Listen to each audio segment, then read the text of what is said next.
Have you debated in your own mind whether or not you should be paying your kids for doing different chores around the house or giving them an allowance so you can develop responsibility in their hearts? But you're worried about developing selfishness and this sense of entitlement as well? Watch this video and I'll show you exactly how you can strike the right balance in your kids' hearts. To answer the question, should I pay my child for doing chores? Let's back the question out a little bit and ask ourselves, what are we trying to develop in our children's hearts?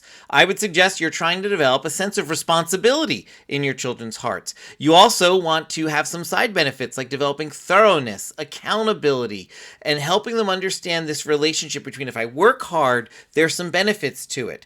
Well, if that's what we're trying to develop, let's see what a better way might be to develop that. One aspect of being part of a family is contributing to family life, and that means, in part, doing some chores, not because you're getting paid, not because you made the mess per se, but because you're part of this family and we take care of our family together. And so every family should be having some chores that children are involved in and helping their children learn how to do those chores the right way, what a complete job looks like, and parents need to know how to give instructions to their kids when they need to go complete those chores so children know what they're doing, how they're doing it, and to check back in as well. There's a link down below in the description for a free resource to help you with that if that sounds like something your family could use some work with. But we need to have some chores that children are doing because this develops responsibility in their hearts. When we check in on how they're doing, that helps us help them develop thoroughness in their hearts. It helps them come back to us. That develops accountability in their hearts as well. All these are fantastic heart qualities that kids need in order to be successful adults in the future. So you want to have a list of chores that are just the things your kids do. And I like to define a chore as any time a mom or dad says you need to do something, that's a chore now. And so I'm not paying you every single time I say you need to do something. Those are things you just do. I like to have a list going of like, okay, Mondays you do this, Tuesdays you do that, Wednesdays you do this.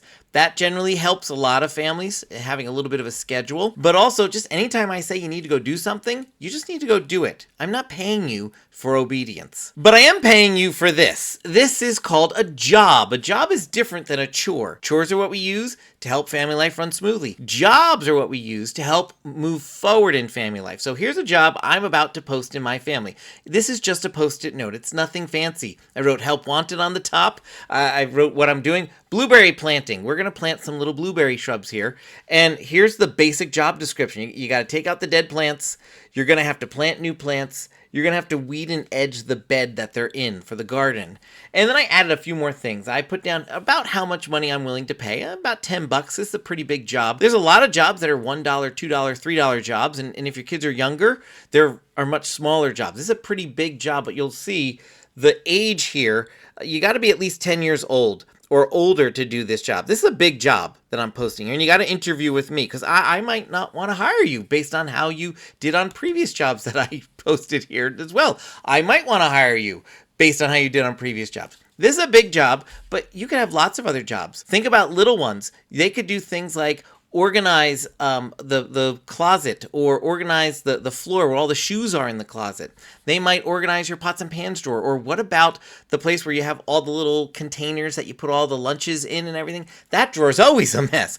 That's a $1 or maybe $2 job that a little kid can do. So there's lots of different jobs that lots of different kids can do. And you can change these jobs based on the ages and stages in your home. Differentiating between a chore and a job helps kids understand that they need to always be contributing to family life in the sense of chores, but that if you really want to get ahead, if you really want to see this relationship between hard work and benefits, you're also going to want to get some jobs going as well. A little pro tip I like to do, sometimes I'll pay a little bit more than what I wrote on the job. When do I do that? I do that when a kid's done like an over-the-top job where I'm like, wow, this kid went above and beyond. I'm paying extra. They can't ask me for extra. I just notice and I pay extra. Another time is if a job turns out to take longer or there was more involved in it than I initially anticipated, I want to be fair to that kid and offer that kid more money. I've introduced this idea of jobs versus chores to lots of families that I work with one-on-one, and every time we do this, the parents say, this was the game changer for us. This helped us balance out, helping our children understand you need to contribute and be part of family life, but there's also some opportunities for you to understand this relationship between hard work and getting ahead and having some benefits there as well. Sometimes it's just challenging to get kids to listen to instructions, to get them to come when they're called, to get them to listen to what we say for an instruction, to get them to go off and actually do it, and gosh, do I dare say it, for them to come back so we can check on how they did.